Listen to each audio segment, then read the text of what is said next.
The following was originally published in 2018, and while I stand by the critiques of The Last Jedi I make, I deeply regret any direct personal attacks I make against Rian Johnson, Kathleen Kennedy, or any other employee of Lucasfilm. Those comments were made in anger and frustration, and I will do a separate video about that after this series. Today we're going to be continuing our long, painful study of The Last Jedi.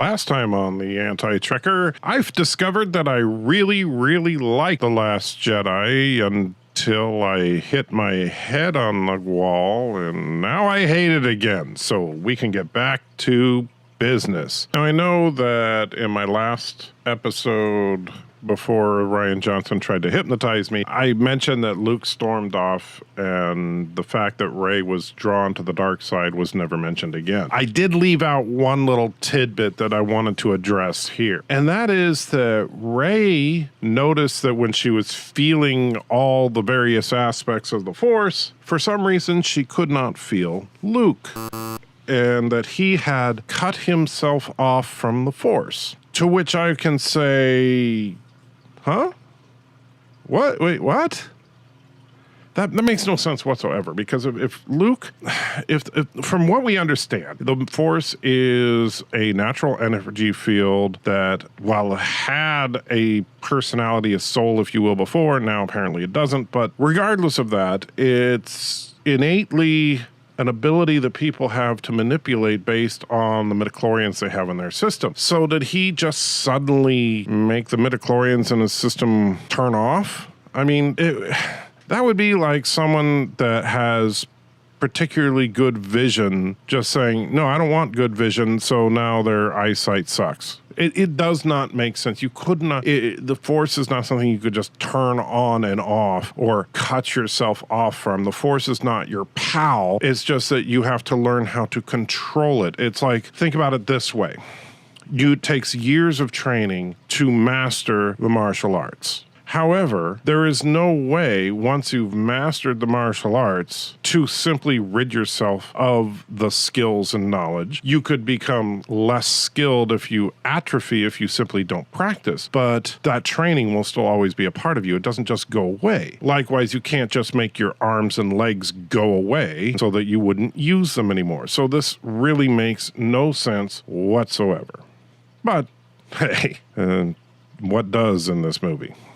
Meanwhile, on board the Radis, Admiral Holdo is still wearing her formal dress that, as you can see here, drapes all the way down to the floor, making it incredibly impractical for any kind of real work. While once again, everybody else in the room is wearing proper military attire. And I want to address something. A couple of people have pointed out in the past that the Resistance is not the military, right? And this is about as stupid as the arguments I've heard that Starfleet in Star Trek is not the military. The Resistance is not the military because it's not a formal part of the Republic. Well, first of all, the Republic was completely wiped out, so that's irrelevant. Second of all, look at this shot. If they are not the military or an organized fighting force, and they said, oh, they're more like the militia or something. No, they're wearing uniforms. And in fact, in this particular shot, you notice that Lieutenant Connix in the foreground has the Republic symbol on her chest right there for all to see, that symbol of hope that will inspire people that Admiral Holdo refuses to wear. So Admiral Holdo, once again in this shot, is the only person who is not in proper military attire for no reason whatsoever.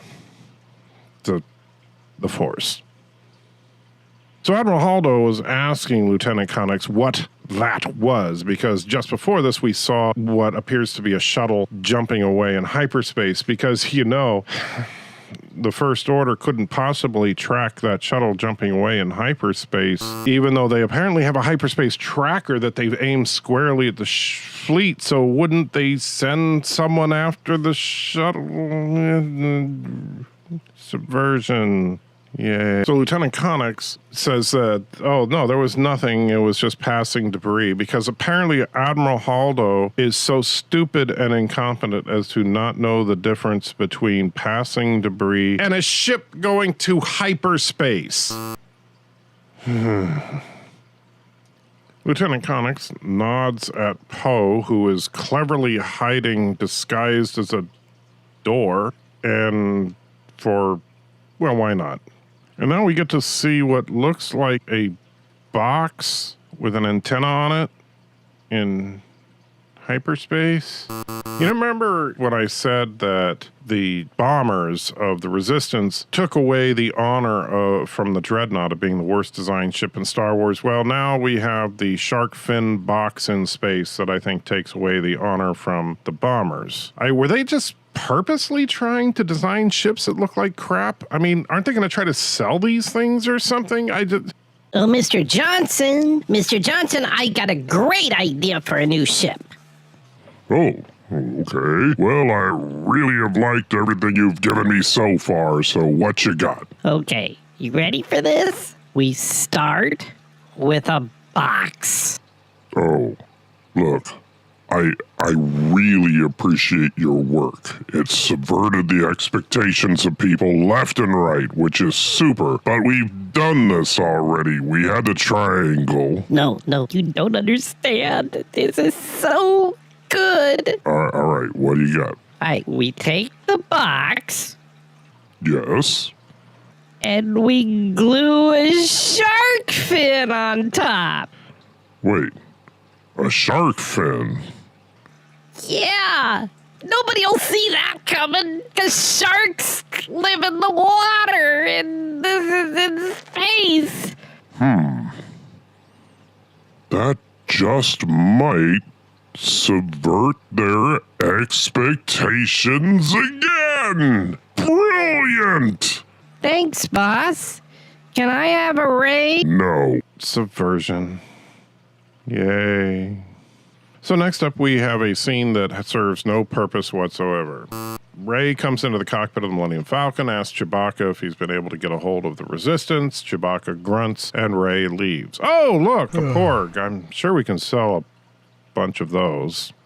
Oh, hey, look, more Porgs. We can sell them, too. Oh, and look, more Porgs with now baby Porgs in a nest in the Millennium Falcon, because the Porgs had time to build a nest, lay eggs, and hatch them in a day.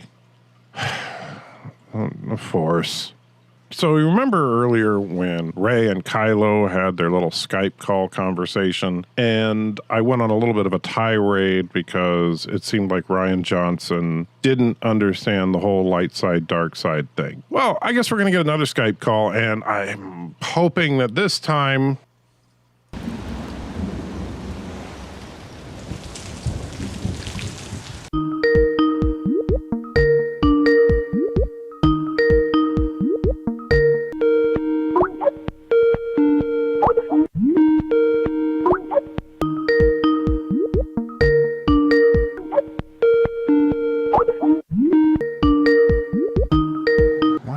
connecting us. You and I. Murderous snake. What? So, once again, Kylo is calm, collected, inquisitive, while Rey is angry and irrational. But you have that look in your eyes from the forest when you called me a monster. You are a monster. Yes, I am. Oh, I get it now. You see, in what's called crappy writing, we're supposed to believe that Kylo is evil because the dialogue tells us he's evil.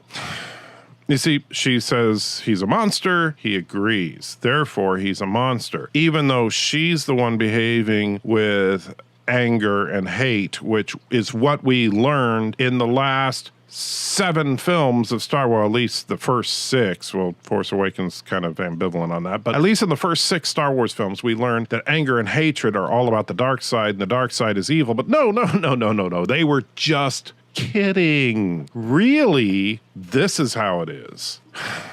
Subversion.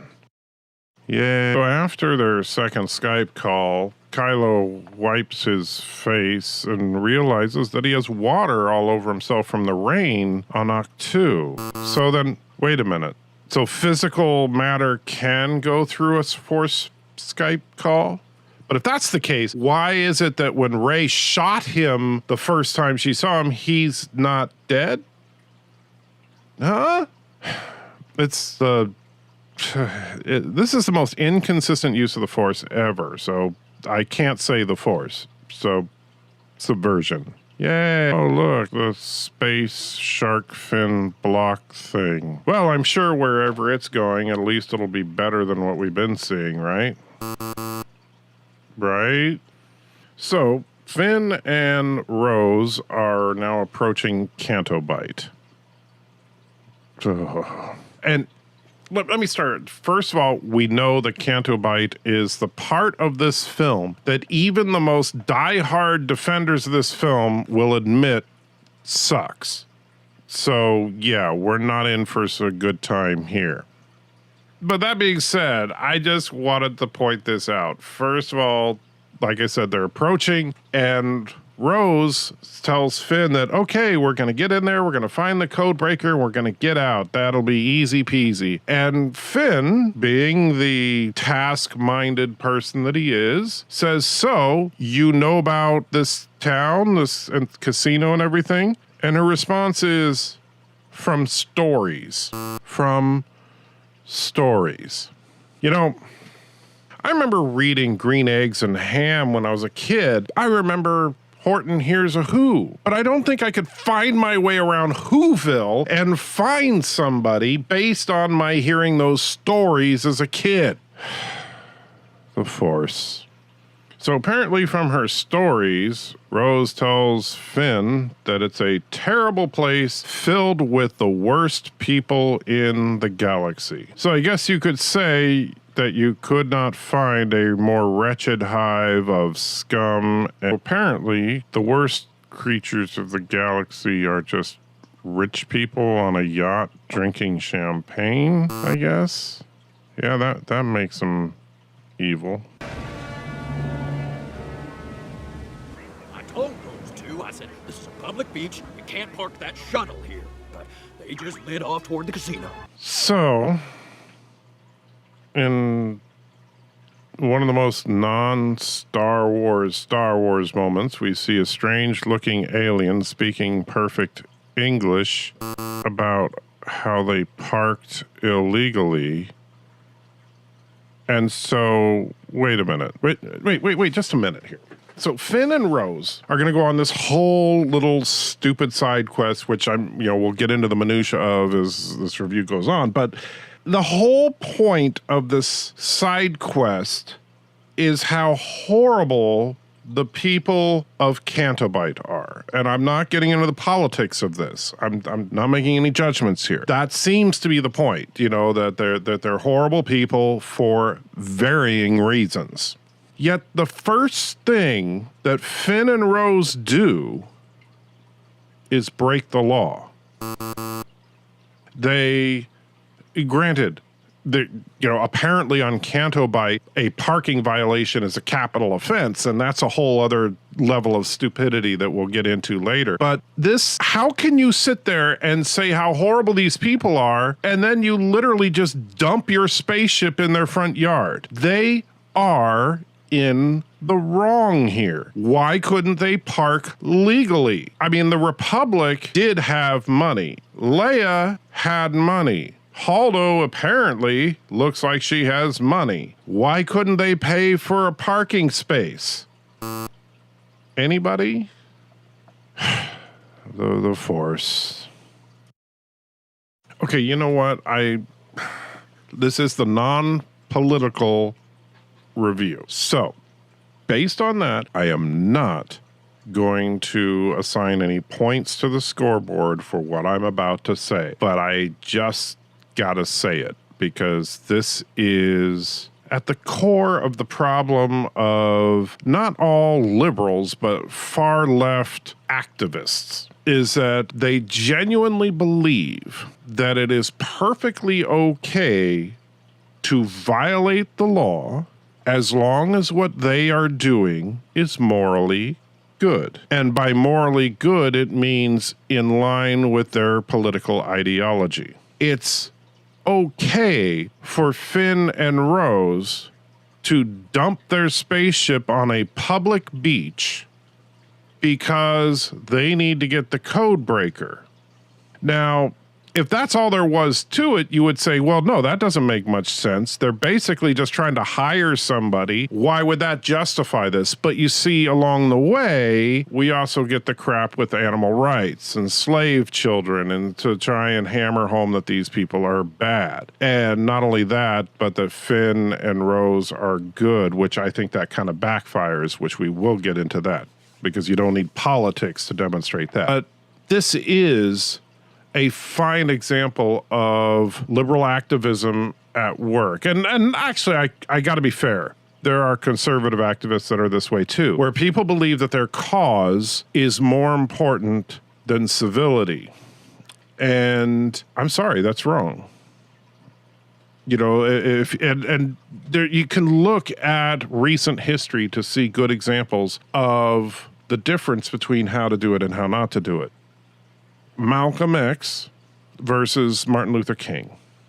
Both of them basically on the same side of the same cause. One of them was, at least to a point, advocating violence. The other was not. One was not willing to do an immoral act in the name of stopping another immoral act. The old saying, two wrongs don't make a right. And I believe that Dr. Martin Luther King was correct in that. Now, Malcolm X, after his trip to Mecca, changed his ways on that too. And he kind of, for lack of a better term, saw the light, and which is great, but unfortunately also got him killed because he was part of a violent organization.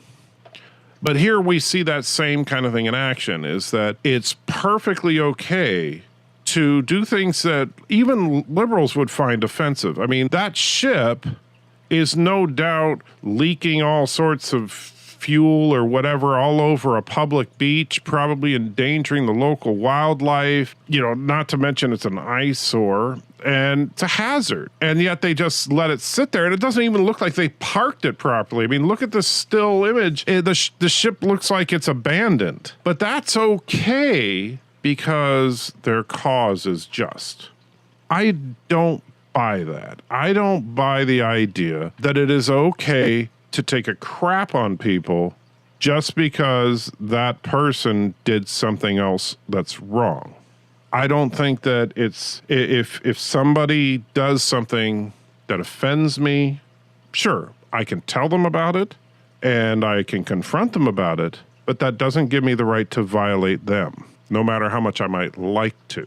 And that's the difference between being civil and just not. I really find this a splendid example because Rian Johnson puts this up here on the screen like we're just supposed to blindly accept that what they're doing is good, not because there's any immediate justification. I mean, are you saying there are no parking lots with available spaces on the whole planet? There's nothing in there to establish anything like that. There's nothing to establish that they could not have simply legally parked.